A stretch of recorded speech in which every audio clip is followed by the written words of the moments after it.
मेरा शौहर मुझे हामिला नहीं कर पा रहा था। एक आदमी जो शादी से पहले मुझसे मोहब्बत करता था, मैंने एक रात उसको कॉल करके बुलाया। जिस रात मेरा शौहर कारोबार के सिलसिले में बाहर गया हुआ था, मेरे जज्बाती हालात मेरे काबू से बाहर हो गई। ऐन इसी वक्त इस आदमी ने मेरा हाथ अपने हाथों में लेकर कहा, तुम्हें बच्चा चाहिए, मिल जाएगा। इसने कमरे का दरवाजा बंद कर दिया और मुझे बेड पर लेटाकर, जिस रोज मेरी डोली ससुराल के घर के सहन में उतरी, मेरी उम्र 18 साल थी। वालिदैन ने मुझे यफीए से आगे पढ़ने ना दिया, क्योंकि मेरी मंगनी हो चुकी थी और लड़के वाले शादी जल्दी करना चाहते थे। पढ़ने का शौक मार दिया गया और मैं कॉलेज से निकलकर ससुराल के घर आ गई। मेरा ससुराल और मायका मुतवासित दर्जे के घराने के थे। खाविन ने मुझे दिल से कबूल कर लिया था। अज़दवाजी जिंदगी अच्छी गुजरने लगी। पूरा 1 साल हंसते खेलते गुजर गया। सास माँ की तरह, नंदे सगी बहनों की तरह प्यार करती थी। मुझे घर का कोई काम नहीं करने देती थी। मुझे हर वक्त बन सवर करके बगैर रहने नहीं देती थी और चाहती थी कि मैं हर वक्त दुल्हन बनी रहूं। मेरा दुल्हा इनका इकलौता लड़का था, इसलिए वो मुझे इसकी लाडली दुल्हन समझते थे। मैं 1 साल दुल्हन बनी रही। दूसरा साल शुरू हुआ तो मैंने महसूस किया कि सास मुझे बड़ी गौर से देखती है। एक दिन एक उधेड़ उम्र औरत आई तो सास मुझे कमरे में ले गई और कहने लगी कि यह हमारी दाई है, इस बेचारी का यही जरिया माश है।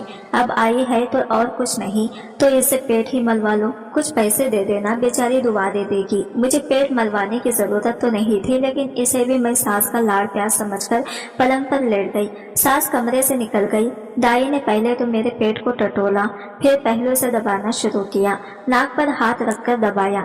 इस तरह 10-15 मिनट तक पेट को मलकर उठ खड़ी हुई। वो कमरे के दरवाजे की तरफ गई तो मैं भी उठकर इसके पीछे दरवाजे तक आई। सास बावर्ची खाने में थी। दाई को शायद मालूम ना हुआ मैं पीछे खड़ी हूँ। इसने मेरी सास की तरफ रुख करके सर हिलाया, जैसे इशारा किया हो कि नहीं। मैंने सास को देखा कि इसका चेहरा उदास हो गया और इसका सर झुक गया। मैं फौरन समझ गई कि मेरा पेट क्यों मलवाया गया है और दाई ने सर हिलाकर सास को क्या बताया है। मैंने दाई को पैसे दिए और अपने कमरे में आ गई। मैंने पहली बार महसूस किया कि 1 साल गुजर गया है। मुझे तो अब तक माँ बन जाना चाहिए था, मगर दाई मेरी सास को मायूस कर गई थी। 1 महीना और गुजरा तो दाई एक बार फिर मेरा पेट मलने आ गई। जाते जाते सर के इशारे से मेरी सास को पहले से ज्यादा मायूस कर गई। दाई के इशारों ही इशारों में 1 साल गुजर गया। तीसरा साल शुरू हुआ तो सास मुझे एक शाह साहब के पास ले गई। शाह साहब ने एक कागज पर उल्टी सीधी लकीरें डालकर कहा, एक लकीर जरा गड़बड़ कर रही है, अल्लाह ने चाहा तो ये भी अपनी जगह पर बहुत जल्द आ जाएगी। अगले जुमेरात को फिर आना। सास ने मेरे हाथ से 500 रुपये शाह को दिलवाए। अगले जुमेरात आई तो शाह को 500 रुपये और खड़े हो गए, मगर सास खुश ना हुई, क्योंकि इनके शाह साहब ने फरमाया कि जिस रूह ने आना है वो अभी सितारों की गर्दिश में भटक रही है, आने में जरा देर लगेगी पर आ जाएगी। 2 महीने बाद गली में आवाज आई, फाल रुमल दली। सास दौड़कर बाहर गई और रुमल फाल वाले को अंदर ले आई। मोहल्ले में रहने वालों को मालूम होगा कि किस्मत का हाल बताने वाले ऐसे वक्त गलियों में आकर रुमल फाल दलील की सदाएं लगाते हैं। जब घरों के मर्द अपने कामकाज पर निकल जाते हैं, घरों में औरतें होती हैं। ये इनकी जहनी मजबूरियां और नफ्सियात की अच्छी तरह समझते हैं। औरतों से ऐसी होशियारी से बातें करते हैं जो बिल्कुल सच मालूम होती हैं। सास भी इन्हीं औरतों में से थी। सास ने मेरा हाथ ज्योतिषी के हाथ में देकर कहा, बाबा जी इसकी गोद कब भरी होगी। ज्योतिषी ने मेरे हाथ की लकीरें देखे, फिर एक किताब खोलकर मुझसे कहा कि इन खानों में से यह खाने पर दाएं हाथ की शहादत की उंगली रखो। मैंने यह खाने पर उंगली रख दी। खाने पर एक जल परी की तस्वीर बनी हुई थी। ज्योतिषी ने 3 चकोर टुकड़े इस किताब पर फेंके और बोला, परी जल से निकल आई है। 4 चांद डूबेंगे फिर जल में चली जाएगी, फिर 3 चांद डूबेंगे फिर जल से निकल आएगी, तब जाके मन की मुराद पूरी हो जाएगी। फिक्र न कर बीवी, ठंडे दूध को फूंक ना मार। जल परी जल में रहती है, ये बड़ी तेज है, जल थल कर देगी। फिर मेरी सास मुझसे कहने लगी, 500 रुपये बाबा की पहली पर रख, बाबा कुछ और बताएगा। बाबा के मन में कभी कभी मौज आती है। ज्योतिषी मन की मौज में 500 लेकर चलता बना, मगर बातें ऐसी बता गया कि सास और नंदों की बाजी खिल गई। फिर 4 डूब गए, फिर 3 चांद और डूब गए। जलपरी ने जलथल ने ना किया, बल्कि इसी जल में डूब गई। दाई ने पेट मला, सर का वही पुराना इशारा करके चली गई। सास का चेहरा उतर गया। आजूबाजू जिंदगी का एक और साल गुजर गया। सास और नंदों का लाड़ प्यार भी कम हो गया, लेकिन खाविन के रवैये में कोई तब्दीली न आई। एक रोज मेरा ससुर मुझे लेडी डॉक्टर के पास ले गया। इसने मुझे चेकअप किया और 3 दवाएं लिख दी। 15 दिन का कोर्स था। कोर्स पूरा हुआ तो लेडी डॉक्टर ने मुझे एक बार फिर चेक किया। इसने अलग-अलगी में मुझसे बहुत सी बातें पूछी। मेरे खाविन के मुतालिक भी कई एक सवाल किए। फिर इसने खाविन को बुलाकर कहा कि वो भी किसी अच्छे डॉक्टर से अपना चेकअप करवा ले। यह कुदरत का बनाया हुआ निज़ाम अजीब सा होता है। जरा सी खराबी के नताइज बहुत बुरे होते हैं। आपका इलाज हो जाएगा, घबराने की कोई बात नहीं है। मैंने घर आकर खाविन से कहा कि वो भी किसी डॉक्टर से मशवरा कर ले, मगर वो इस तरह भड़क उठा जैसे मैंने इसकी मर्दानगी पर कोई बड़ी ही तौहीन आमेज तोहमत लगा दी हो। फिर वो कहने लगा, नुक्स तुझ में होगा, मुझे किसी डॉक्टर के पास जाने की जरूरत नहीं है। मैंने कहा कि आप अपने मुताल्लिक़ खुद कोई राय कायम न करें, आपके राय गलत भी हो सकते हैं। मेरा कहने का कुछ और मतलब था, मगर वो समझा कुछ और था। इसकी आंखें ठहर गई, चेहरा जर्द हो गया। मैंने देखा कि अब मेरा खाविन का मूड खराब रहने लगा था। इसके साथ ही सास और नंदो रहने लगा था। इसका भी सुलूक बदल गया था। खाविन और सास के कहने पर ससुर मुझे एक बार फिर शहर के 2 मशहूर लेडीज डॉक्टर के पास लेकर गया। सुबह एक मायना करवाया, शाम को दूसरे से दोनों ने मायना करके अपनी फीस वसूल की और कहा कि ये बिल्कुल ठीक है, कोई रुकावट नहीं, आप इनके खाविन का चेकअप किसी और अच्छे डॉक्टर से करवा लें। मगर सास ने बेटे की वकालत करते हुए कहा, वो तो बिल्कुल ठीक ठाक है, इसे मायना करवाने की क्या जरूरत है। मैंने वापस आकर खाविन को बताया कि लेडी डॉक्टर ने क्या फैसला दिया है। वो कुछ भी ना बोले, मगर इसके चेहरे का बदलता हुआ रंग बोल रहा था कि इसे ये फैसला सख्त नागवारा गुजरा है। मैं फवार के इलाके की रहने वाली हूँ, जहाँ थोड़े थोड़े फासले पर पैरों की मजाकरत और गिरियाँ हैं। मुझे 3-4 मज़ारों और खानखाहों पर ले जाया गया। वहाँ की खाक और कंकरियाँ कलाई गई और ऐसा करते करते मेरे गले में 4-5 तावीज़ लटकने लगे। सास मुझे गोलरा शरीफ भी ले गई, दीवार शरीफ भी ले गई, नौकरी की खबर पे भी ले जाया गया, जिंदा पीर के मज़ार पे भी हाजिरी दी गई। मगर मेरी किस्मत में ये एक ही ताना था कि ये तो थूर का वो पौधा है जो जमीन का सारा पानी पी जाता है, न फल देता है और न फूल। मुझ पर ऐसे ऐसे तनस बरसने लगे कि शादी की पहली रात और पहला साल एक हसीन ख्वाब की तरह याद रह गया। फिर मैंने इस ख्वाब को भी ज़हन से उतार दिया।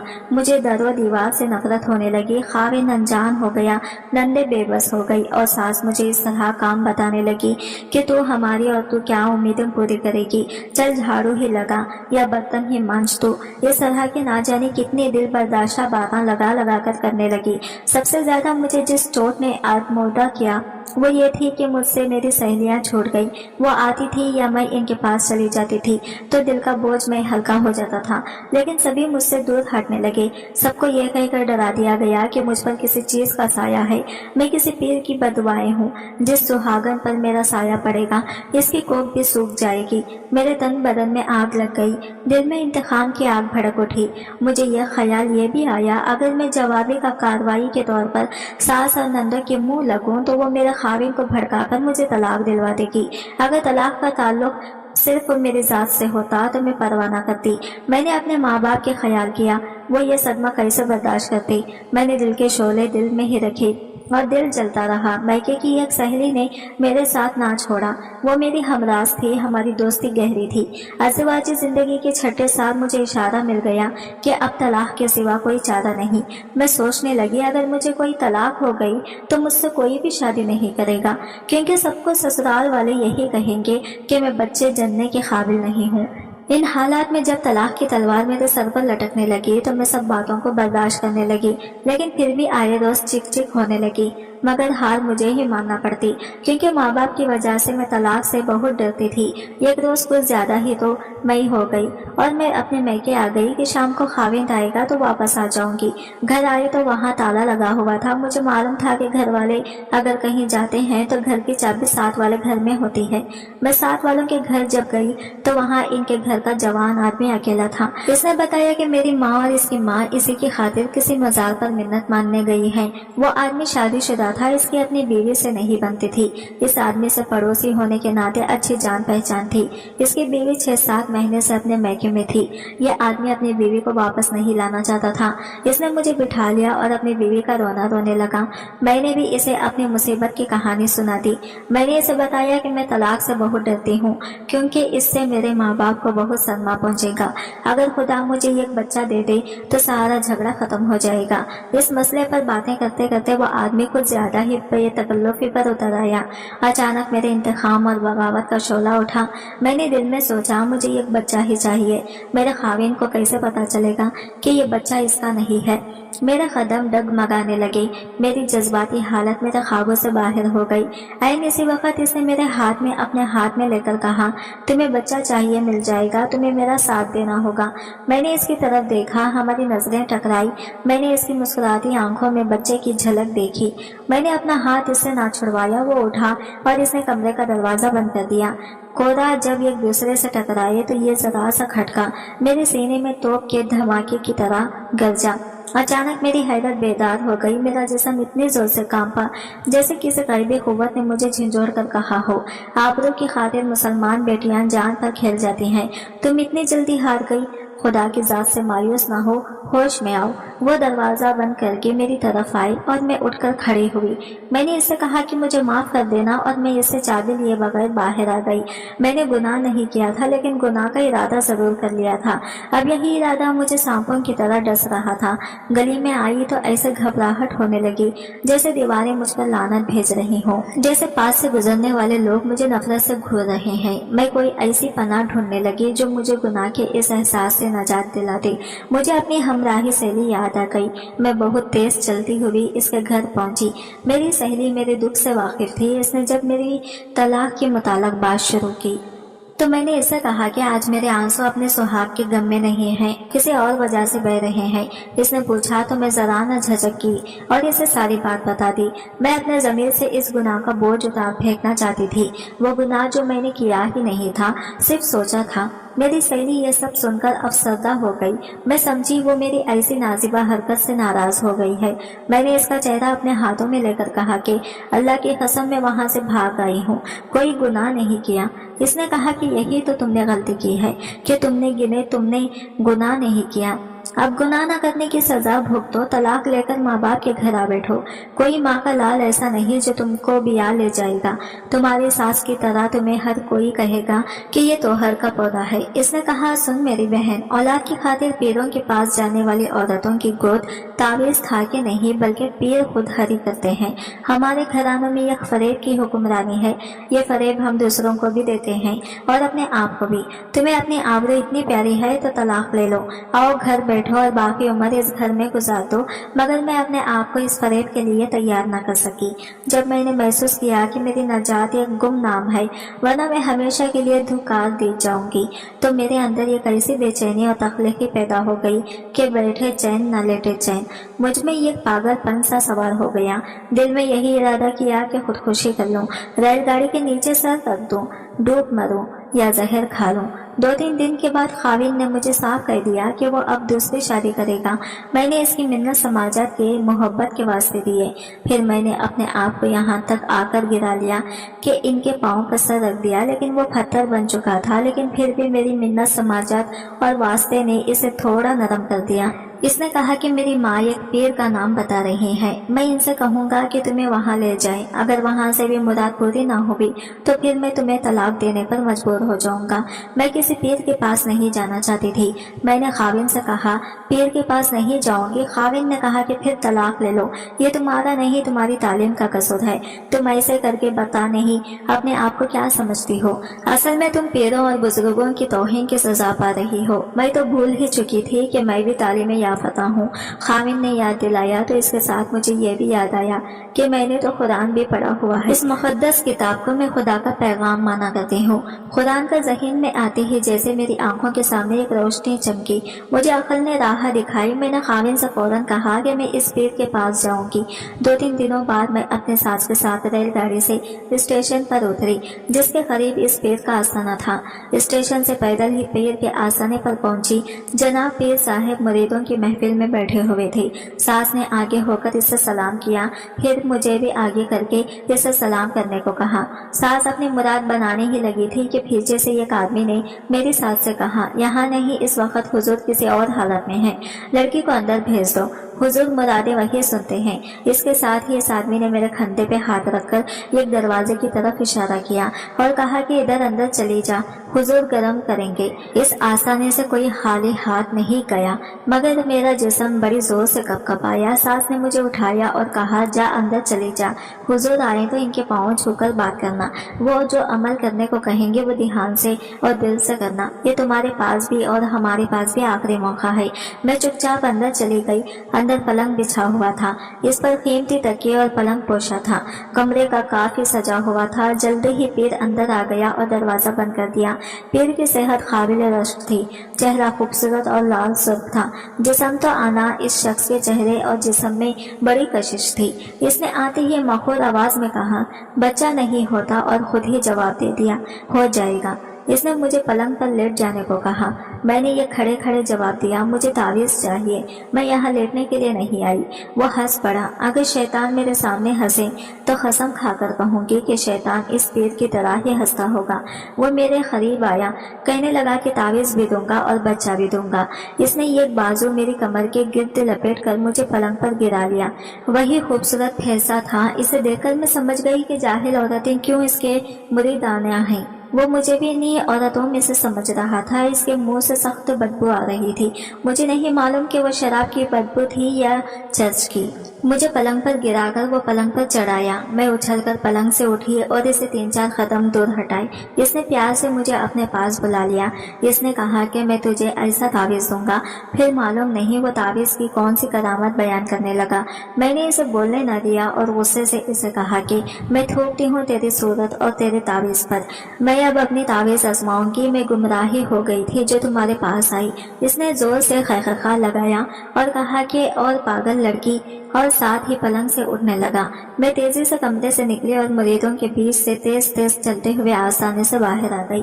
मुझे देखकर मेरी सास भी बाहर आ गई और पूछने लगी कि हुजूर ने क्या कहा है। मैंने इसे कोई जवाब न दिया। मेरे होंठ सिल गई, जबान में बोलने की ताकत ना रही।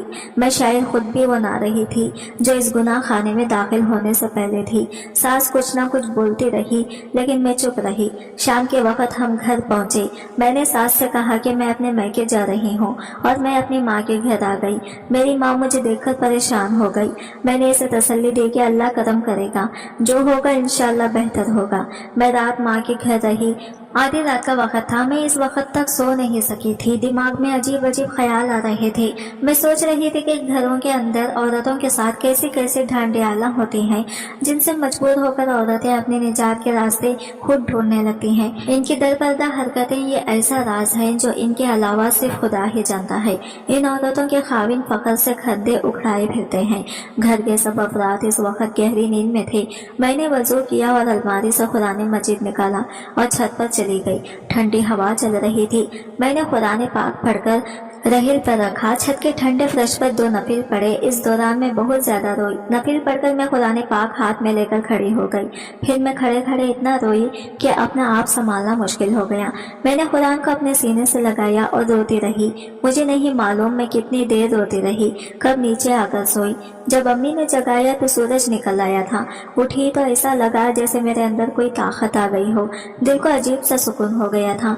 ऐसा महसूस हो रहा था कि जैसे कल तक तलाक का जो खौफ मेरी रग रग में उतरा हुआ था, इस खौफ का असर भी जायल हो चुका था। मैंने खाविन के नाम एक खत लिखा जिसमें लिखा कि मुझे फौरन तलाक चाहिए, पूरा हक महर वसूल करूंगी, महादार खर्चा तुम्हें माफ करती हूँ क्योंकि मैं तुम्हारी मोहताज नहीं रहना चाहती।